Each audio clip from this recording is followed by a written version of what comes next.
Dialiska Pratiwi. Saya Septakoni Putra. Saya Cynthia Madonna.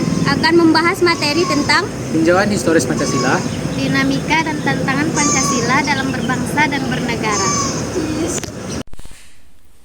Pada kali ini, materi yang akan dibahas adalah tentang tinjauan historis Pancasila, dinamika dan tantangan Pancasila dalam kehidupan berbangsa dan bernegara.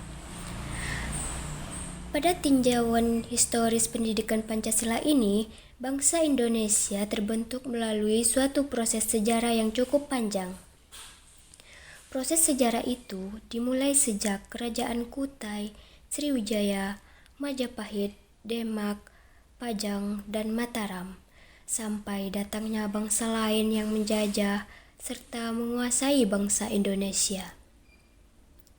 Beratus-ratus tahun bangsa Indonesia dalam perjalanan hidupnya berjuang untuk menemukan jati dirinya sebagai suatu bangsa yang merdeka, mandiri, serta memiliki suatu prinsip yang tersimpul dalam pandangan hidup serta filsafat hidup bangsa dalam hidup berbangsa dan bernegara. Dewasa ini terutama dalam masa reformasi.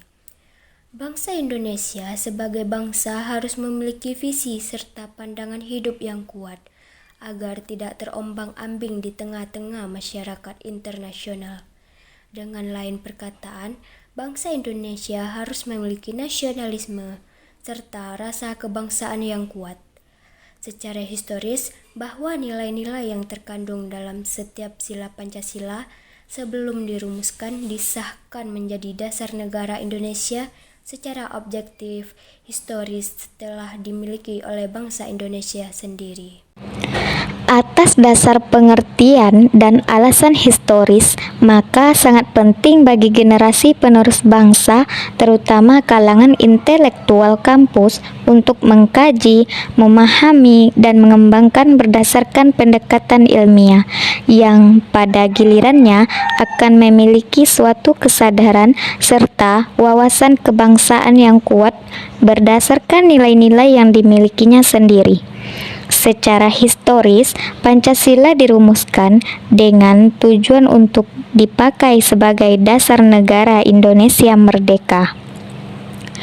Dalam pembukaan sidang Badan Penyelidik Usaha-Usaha Persiapan Kemerdekaan Indonesia tanggal 29 Mei 1945, Dr.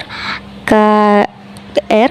T. Rajiman Wedyo Diningrat sebagai Ketua Badan Penyelidik meminta agar sidang mengemukakan dasar Indonesia merdeka.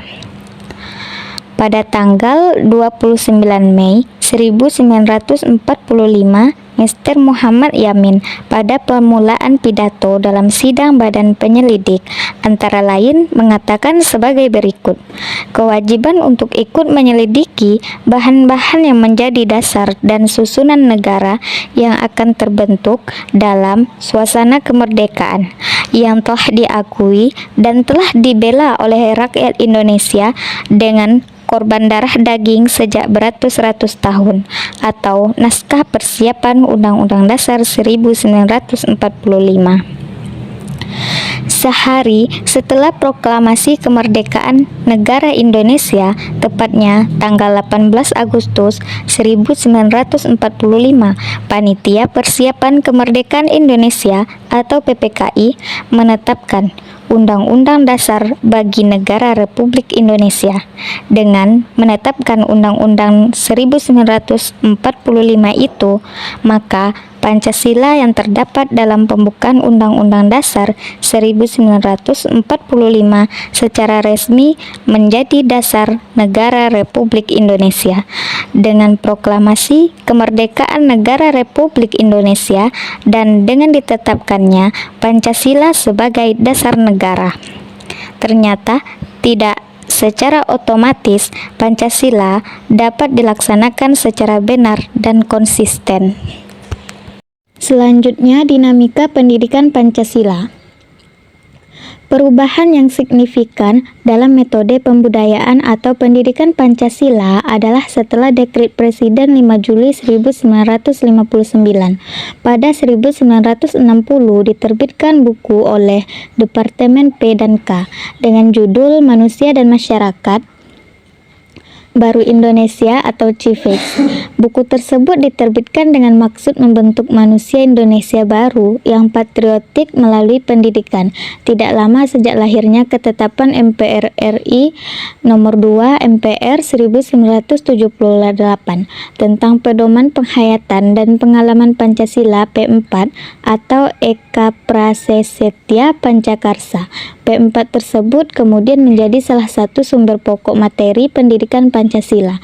Selanjutnya diperkuat dengan TAP MPR RI nomor 2 MPR 1988 tentang GBHN yang mencantumkan bahwa pendidikan Pancasila termasuk pendidikan pedoman penghayatan dan pengalaman Pancasila. Tantangan pendidikan Pancasila. Tantangannya adalah menentukan bentuk dan format agar mata kuliah pendidikan Pancasila dapat diselenggarakan berbagai program studi dan efektif. Tantangan ini dapat berasal dari internal perguruan tinggi, misalnya faktor ketersediaan, sumber daya, dan spesialisasi program studi yang makin tajam, yang menyebabkan kekurangan tertarikan sebagai mahasiswa terhadap pendidikan Pancasila.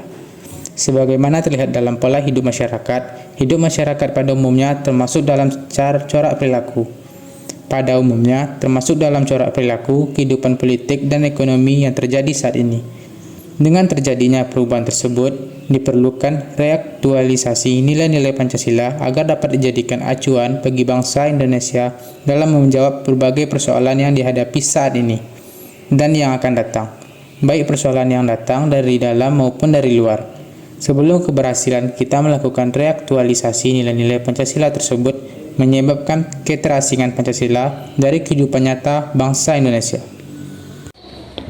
Sebagai ilustrasi misalnya, penolakan terhadap segala hal yang berhubungan dengan Orde Baru menjadi penyebab mengapa Pancasila kini absen dalam kehidupan berbangsa dan bernegara.